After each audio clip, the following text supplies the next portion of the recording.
Hello, Namaskara. In a previous session, we discussed about the hydraulic system and common elements that are used in the hydraulics and how the hydraulic system works. And today we will discuss about the hydraulic reservoir. ಇವತ್ತೇನು ಮಾಡೋಣ ಇಲ್ಲಿ hydraulic reservoir ಬಗ್ಗೆ study ಮಾಡೋಣ, which is a most important part or component in the hydraulics system. Next, we will see what is a hydraulic reservoir. Okay, hydraulic reservoir ಅಂದ್ರೆ ಏನು? As the name indicate, the reservoir means what? The reservoir means it reserves something. In hydraulics, what does it reserve? Yes, in hydraulic we are going to reserve hydraulic fluid. That's why it is a name hydraulic reservoir. We will go through the definition of the hydraulic reservoir now.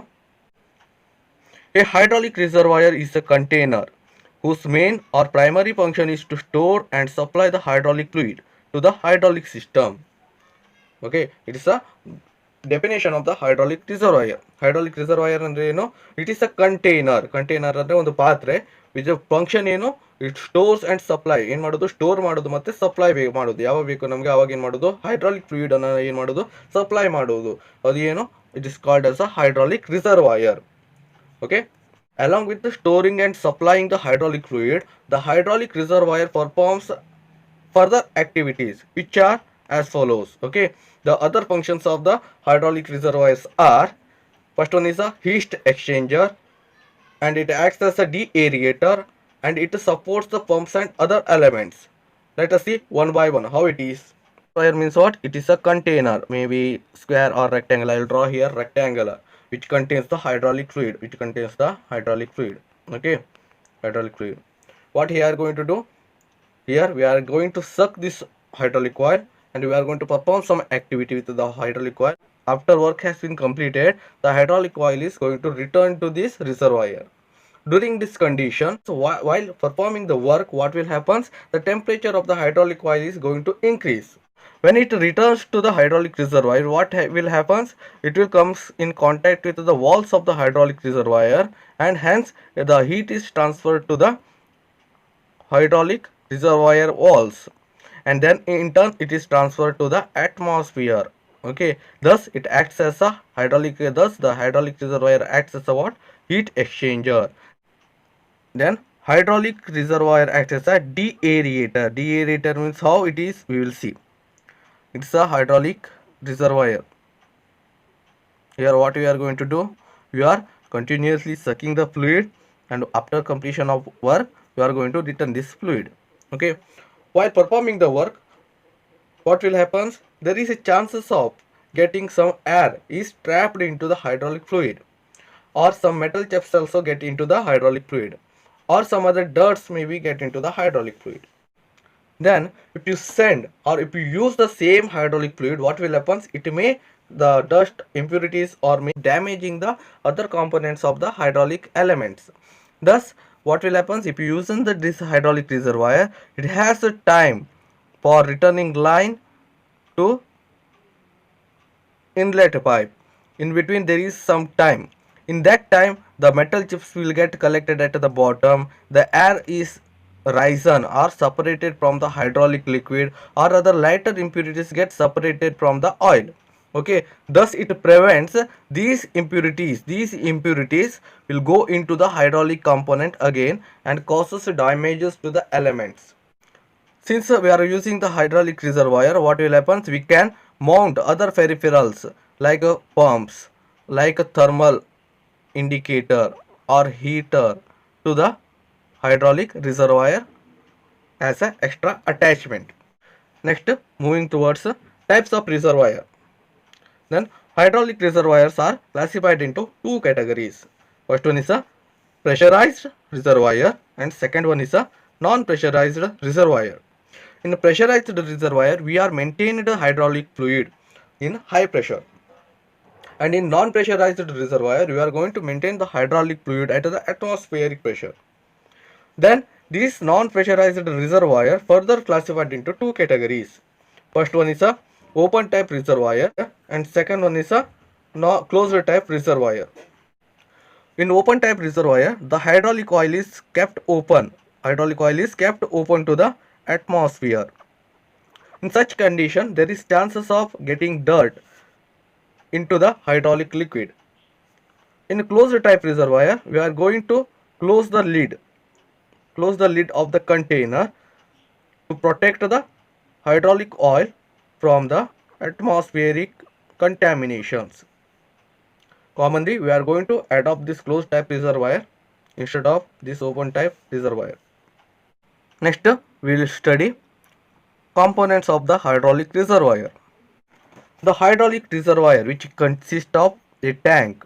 Okay, it consists of a tank. This is a tank which may be in the rectangular or square shape, or the shape may be changes according to the design or according to the condition, and it is usually fitted with one inlet on and one return line like this, and hydraulic oil is filled in this tank. This tank is made from the mild steel, and its surface is treated very well in order to protect it from the rust and corrosion. While during working, the hydraulic oil is taken from the inlet to the pump, and it is returned to the reservoir through the return line like this. Okay, since the hydraulic system consists of lot of moving parts, there is a chances of getting some chips and other dirt particles get into this hydraulic oil and causes this hydraulic oil get contaminated. In order to avoid direct entry of those particles, these two inlet and return lines are kept apart, and pieces are also made in different direction. The fluid which is returning from the return line is at higher pressure. We can't able to make efficiently the metal chips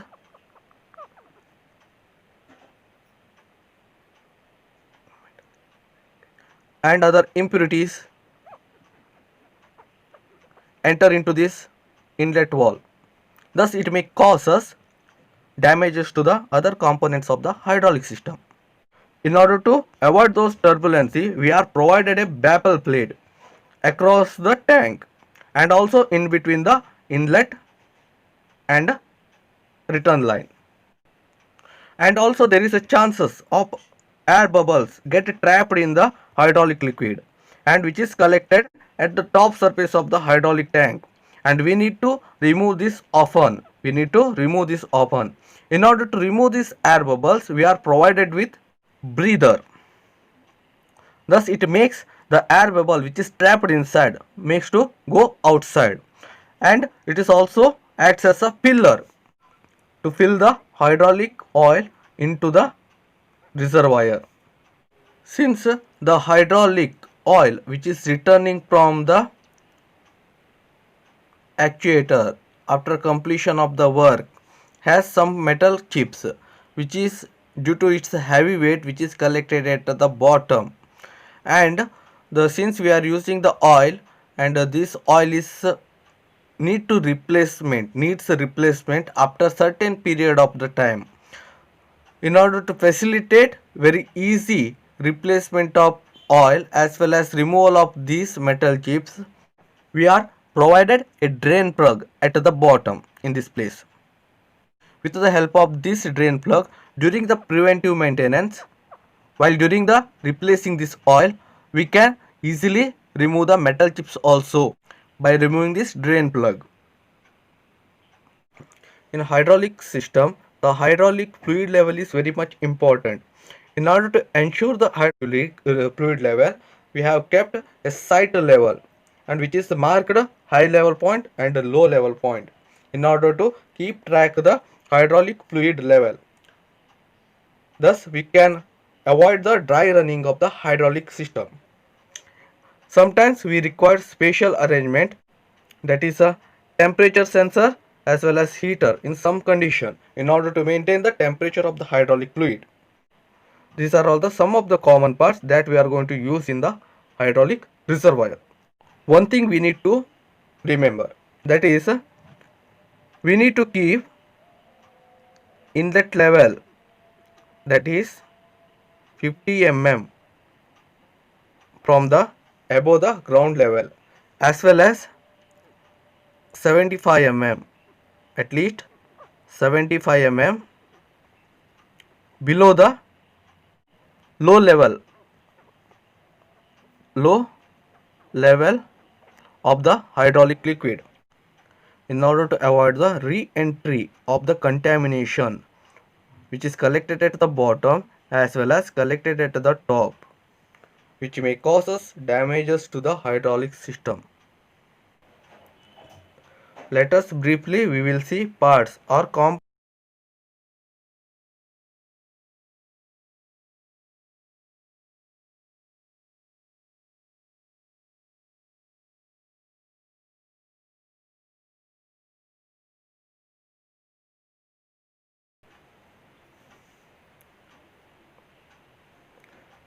Thanks for watching. If you like the video, please thumbs up. Don't forget to subscribe and tell others too.